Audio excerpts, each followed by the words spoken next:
تازه او مهم خبر، طالبانو په ټول هیواد کې د پاسپورتونو د ویشلو بهیر د پیلېدو خبر ورکړ.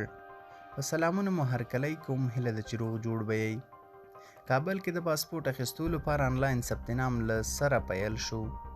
د طالبانو د حکومت د کورنیو چارو وزارت وایي چې د پاسپورت اخیستلو لپاره د آنلاین فورم ډکولو بهیر بیرته په کابل کې پیل شو او له مراجعینو څخه یې غوښتي چې له دې وروسته آنلاین ثبت نام وکړي. دغه وزارت د شنبې په ورځ د اپریل په 9 ویلي چې د پاسپورت عمومي ریاست له شاوخوا 6 میاشتو څخه بیا تر دا مهاله 2000 کسانو ته چې آنلاین او یا حضوري ډول ثبت نام کړی و پاسپورټونه ورکړي.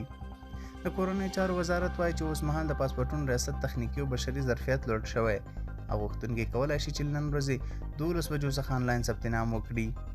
د کورنیو چارو وزارت اعلامیه راکړې راځي چې پاسپورت مرکزي اداره د خپل تخنیکي او بشري ظرفیت له لوړولو وروسته نن شنبه د وري د میاشتې په 20 نیټه د غرمې 12 بجو وروسته سایټ د غوښتونکو پر مخ پرانیستل شو. زموږ هیوادوال